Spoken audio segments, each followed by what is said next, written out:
विद्यार्थी मित्रों हूँ वाचा निधि मारी यूट्यूब चैनल निधि स्टडी पॉइंट में आप सर्वे विद्यार्थी मित्रों फरी एक वखत हार्दिक स्वागत करूँ छूँ।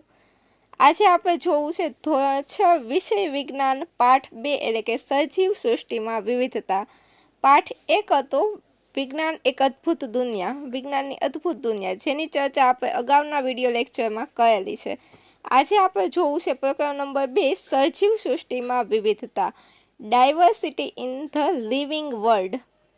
आपणी आजुबाजुनुं जे सृष्टि छे तेमां घणी बधी विविधता जोवा मळे छे। आपणी आजुबाजुना पर्यावरणमां घणा बधा प्राणीओ, घणा बधा वृक्षो, आवी घणी बधी अलग अलग प्रकारनी विविधता जोवा मळे छे। तो बस आज विविधता विषे आपणे आ चेप्टरमां वात करवी छे के आपणी आजुबाजुनी जे सृष्टि छे, जे विश्व छे, एमां केटली विविधता छे तेनी चर्चा आपणे करवी छे। तो जोईए पाठनी शरूआत करीए। पाठनी शरूआतमां तमने एक सुभाषित आपेलो छे, संस्कृतमां तमने एक सुभाषित आपेलो छे। सौथी पहेला त्यांथी शरूआत करीए। आ सुभाषितने आपणे गाई अने आपणी शरूआत करीए। छाया मनस्य कुर्वन्ति तिष्ठन्ति स्वयमातपे फलान्यापि परार्थाय वृक्षाः सत्पुरुषा इव। શું કહે છે આ સુભાષિતમાં તેની ચર્ચા કરે। સુભાષિત એટલે શું તો કે એક સારો વિચાર, જેને આપણે શ્લોક પણ કહી શકીએ, એક સારો વિચાર આપણને આપેલો છે। શું કહે છે સુભાષિતમાં તો કે છાયા મનસ્ય કુર્વન્તિ તિષ્ઠન્તિ સ્વયમાતપે। વૃક્ષો પોતે કઠોર તડકામાં ઊભા રહે છે પરંતુ અન્ય લોકોને છાંયડો આપે છે। તેમના ફળ પણ બીજા માટે છે। જો ફલાન્યાપી પરાર્થાય એટલે કે તેમના ફળ પણ બીજા માટે છે, પોતાના માટે નથી। તેવી જ રીતે સારા લોકો પરાર્થાય વૃક્ષાહ સત્પુરુષા એવ એટલે કે તેવી જ રીતે જે સારા લોકો છે, સજ્જનો છે, તે પણ શું કરે છે તો કે મુશ્કેલીઓ સહન કરીને અન્યનું કલ્યાણ કરે છે। તેઓ જે કંઈ કમાયા છે તે બીજાઓને આપી દે છે। એક સરસ મજાનું આપણને શું વાક્ય આપ્યું છે કે જેવી રીતે વૃક્ષો છે પોતે તડકામાં ઊભા રહીને અન્ય લોકોને છાંયો આપે છે, તેમ સજ્જનો પણ કેવા હોય છે તેવા જ હોય છે, જે પોતે સારા કર્મો કરે છે અને અન્ય લોકોનું કલ્યાણ કરે છે અને પોતે જે કમાયા છે તે બીજાને સોંપી દે છે। તો આવા સરસ મજાના સુવિચારથી આપણે આગળ વધીએ અને પાઠની શરૂઆત કરીએ। જો પાઠની શરૂઆતમાં તમને એક વાર્તા આપી છે। ગઈકાલના તાજગીસભર વરસાદ પછીની એક ખુશનુમા સવાર છે। ડૉક્ટર રઘુ અને મરિયમ કાકાને વિજ્ઞાનના શિક્ષક સુલેખાબેન દ્વારા શાળામાં આમંત્રિત કરવામાં આવ્યા છે, જેથી એક રોમાંચક નેચર વોક એટલે કે કુદરતને જાણવાની યાત્રા ગોઠવી શકાય। જો અહીંયા આપણને ચિત્ર આપેલું છે, ચિત્રમાં જે આ ભાઈ દેખાય છે એ કોણ છે? મરિયમ કાકા છે। અને આ જે ઇન કરેલા ભાઈ આપણને દેખાય છે એ કોણ છે? ડૉક્ટર રઘુ છે। અને આ જે બેન છે એ કોણ છે? સુલેખાબેન છે, જે વિજ્ઞાનના શિક્ષક છે। તો આ સુલેખાબેન છે એ આ મરિયમ કાકા અને ડૉક્ટર રઘુને શું કરે છે? પોતાની શાળામાં આમંત્રિત કરે છે। શેના માટે આમંત્રિત કરે છે તો કે એક રોમાંચક નેચર વોક એટલે કે કુદરતને જાણવાની યાત્રા ગોઠવી શકાય તેના માટે। આ નેચર વોક શું છે અથવા તો કુદરતને જાણવાની યાત્રા શું છે તો કે નેચર વોક એટલે કે આખા જે ગામ છે એનો એક કુદરતના ખોળે જવાનો એક પ્રસંગ। માનો કે કોઈ નાનકડું ગામડું છે તો એ ગામડાની આખી એક શહેર કરવી, એને શું કહેવાય છે? Nature walk. જે લોકો ગામડામાં રહેતા હોય છે તે લોકો તો વાડી ખેતરે જતા હોય છે, એ જ એનો નેચર વોક છે કે બધા પશુ પ્રાણી સાથે રહેવું, અથવા તો આપણે બધા પશુ પ્રાણીને આખા ગામમાં જોઈ અને ઓળખવા। પણ જે અત્યારના શહેરના વિસ્તાર છે ત્યાં નેચર વોક છે એ હવે જોવા મળતો નથી। તો એના માટે શું કરવું પડે? અત્યારના જે બાળકો છે એને ખેતર છે, પછી કોઈ ગામડું છે અથવા તો પશુ પ્રાણી છે તેની સમજ પણ હોતી નથી। તો તેને એ બધી સમજ પડે તેના માટે શું છે તો કે કુદરતને જાણે એના માટે નેચર વોક ગોઠવવાનું વિચારે છે। ડૉક્ટર રઘુ છે એ શું છે તો કે ડૉક્ટર રઘુ છે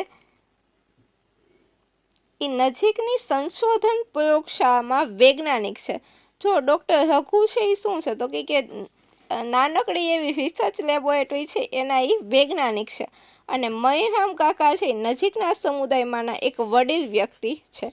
બંનેનો અહીંયા આપણને પરિચય આપે છે. મહીરામ કાકા પક્ષીઓના અવાજની નકલ કરવામાં નિષ્ણાત છે.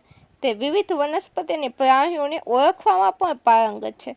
આ મહીરામ કાકા છે એ શું કરે છે તો કે અલગ અલગ પક્ષીઓના અવાજ કાઢી શકે છે, તેમજ વિવિધ વનસ્પતિ અને પ્રાણીને ઓળખી પણ શકે છે. આ પણ કેવી છે એક કલા છે. તેવી રીતે ડૉક્ટર રઘુ છે એ વિદ્યાર્થીઓ નેચર વોક માટે તૈયાર થવા માટે માહિતી આપે છે કે આ વોકનો હેતુ કુદરતમાં રહેલી વનસ્પતિ અને પ્રાણીઓની સુંદરતા અને વિવિધતાનો અનુભવ કરવાનો છે. જો ડૉક્ટર રઘુ છે એ બધા વિદ્યાર્થીઓને શું કરે છે તો કે માહિતી આપે છે કે આ નેચર વોક છે એ શેના માટે છે તો કે વનસ્પતિ અને પ્રાણી, કુદરતમાં જે વનસ્પતિ અને પ્રાણીઓ રહેલા છે તેની વિવિધતા અને સુંદરતાનો અનુભવ કરવાનો છે. વિદ્યાર્થીઓ તેમની સાથે જોડાવા ઉત્સાહિત છે. તેઓ તેમની સાથે વાતચીત કરવા અને શીખવા માટે ઉત્સુક છે. આ વોક માટે શિક્ષક વિદ્યાર્થીને નોટબુક, પેન અને પાણીની બોટલ સાથે રાખવાની સલાહ આપે છે. અને આ નેચર વોકમાં જાય છે ત્યારે વિદ્યાર્થીઓને શું તેની સાથે રાખવાનું છે તો કે નોટબુક. હવે નોટબુક શું કામ હશે? કારણ કે જે વસ્તુ એ લોકો જોવે છે, જે પ્રાણી કે વનસ્પતિ જોવે છે અને તેના વિશે તે લખી શકે કે આ વનસ્પતિ આપણે જોઈ છે તો આ વનસ્પતિ કઈ છે, એ વનસ્પતિના ઉપયોગો કયા કયા છે, તે બધું એ પોતાની બુકમાં નોંધ કરી શકે. એના માટે નોટબુક અને પેન લે છે અને પાણીની બોટલ લે છે. ચાલતા ચાલતા તેઓ તેમની આસપાસની વનસ્પતિ અને પ્રાણીઓનું નિરીક્ષણ કરવાનું ચાલુ કરે છે. ડૉક્ટર રઘુ વિદ્યાર્થીઓને બગીચામાં આવતી વિવિધ પ્રકારની ગંધની નોંધ લેવાની સલાહ આપે છે. જો શું થાય છે, તેઓ આગળ ચાલતા ચાલતા પહોંચે છે ત્યારે આસપાસની વનસ્પતિ અને પ્રાણીનું શું કરે છે નિરીક્ષણ કરે છે, એટલે કે એને ધ્યાનથી જોવે છે. ડૉક્ટર રઘુ છે એ શું કહે છે વિદ્યાર્થીઓ તો કે બગીચામાં આવતી વિવિધ પ્રકારની ગંધની નોંધ લેવાની સલાહ આપે છે અને તમામ સજીવોનો આદર કરી તેમને ખલેલ પહોંચાડ્યા વિના તેમનું અવલોકન કરવા ઉપર ભાર મૂકે છે. આ વસ્તુ ખાસ યાદ રાખવાની છે. આપણે પણ ક્યાંક જતા હોય તો આપણે નજીકમાં નાના જીવ, મોટા જીવ, અનેક જીવો આવે છે અને જો મોટા જે હોય છે પ્રાણી એને તો આપણે નુકસાન ન પહોંચાડી શકીએ, પણ જો કોઈ નાના પશુ હોય, નાના પ્રાણી હોય કે કોઈ પણ જીવજંતુ હોય તો આપણે શું કરે છે તેને ખલેલ પહોંચાડીએ છીએ, તેને મારવાનો પ્રયત્ન કરે છે. એવા ઘણા બધા પ્રયત્ન આપણે કરતા હોય, જેમ કે કીડી મકોડા હોય અથવા તો કોઈ નાના બિલાડી કે કૂતરાના બચ્ચા હોય તો આપણે ઘણી વખત શું કરે છે એનામાં ખલેલ પહોંચાડીએ અથવા તો એને હાનિ પહોંચાડીએ છીએ. તો ડૉક્ટર રઘુ શું કહે છે કે આ બધાને આપણે કોઈ ખલેલ પહોંચાડવા નથી. આ સજીવોનો શું કરવાનો છે? આપણે આદર કરવાનો છે. જેમ કે કોઈ વનસ્પતિ હોય તો એના પણ તોડવા કે ફૂલ તોડવા કે એવું આપણે કશું નથી કરવાનું, એને ખલેલ નથી પહોંચાડવાની. ફક્ત શું કરવાનું છે? એનું અવલોકન કરવાનું છે. મહીરામ કાકા વિદ્યાર્થીઓને માત્ર વિવિધ વનસ્પતિ અને પ્રાણીઓનું અવલોકન કરવાનું જ નહીં, પરંતુ જુદા જુદા અવાજોને પણ ધ્યાનપૂર્વક સાંભળવાનું કહે છે. મહીરામ કાકા શું કહે છે તો કે માત્ર અવલોકન નહીં, પણ અલગ અલગ જે પ્રાણી છે કે પશુ છે એના અવાજો પણ સાંભળવાનું કહે છે. આવું શું કામ કહે છે? જેના લીધે તે બધા પ્રાણીને તેના અવાજને કારણે પણ ઓળખી શકે. વિદ્યાર્થીઓ છોડ, સૂપ અને મોટા વૃક્ષો સહિતની વિવિધ વનસ્પતિ જોવે છે. તેઓ વૃક્ષોની ડાળી પર બેઠેલા વિવિધ પક્ષીઓ, એક પુષ્પ પરથી બીજા પુષ્પ પર જતા પતંગિયા, એક ઝાડ પરથી બીજા ઝાડ પર કૂદતા વાંદરાઓનું અવલોકન કરે છે. તેઓ તેમના અવલોકનો તેની નોટબુકમાં નોંધે છે તથા ડૉક્ટર રઘુ અને મહીરામ કાકા સાથે તેની ચર્ચા કરે છે. જો ત્યાં વિદ્યાર્થીઓ છે જે અલગ અલગ પ્રકારના છોડ છે, સૂપ છે, વૃક્ષ છે, એ બધાને જોવે છે અને એ સિવાય પણ શું તો કે પક્ષીઓ છે, જીવજંતુ જેમ કે પતંગિયા છે, વાંદરા છે, એવા બધાને જોવે છે અને એનું અવલોકન ક્યાં નોંધે છે? પોતાની નોટબુકમાં નોંધતા જાય છે અને ડૉક્ટર રઘુ અને મહીરામ કાકા સાથે તેની ચર્ચા પણ કરતા જાય છે. જો એક બાળક છે એ બોલે છે, વાહ, આશ્ચર્યજનક વાત છે કે કેવી રીતે દરેક પક્ષીઓનો પોતાનો વિશિષ્ટ અવાજ હોય છે. વિદ્યાર્થીઓને પક્ષીઓનો કલરવ સંભળાય છે. ડૉક્ટર રઘુએ તેમને માહિતી આપી કે દરેક પક્ષીનો એક અનન્ય અવાજ એટલે કે ટહુકો હોય છે. પ્રકૃતિમાં વિવિધતાનું આ ઉદાહરણ છે. જો ડૉક્ટર રઘુ તેને શું માહિતી આપે છે કે દરેક પક્ષીઓનો કેવો હોય છે, એક પોતાનો અવાજ હોય છે, અને પોતાનો અવાજ છે એ તે શું છે, એની વિવિધતા છે. ડૉક્ટર રઘુ મહીરામ કાકાને કેટલાક પક્ષીઓના અવાજની નકલ કરવા માટે વિનંતી કરે છે.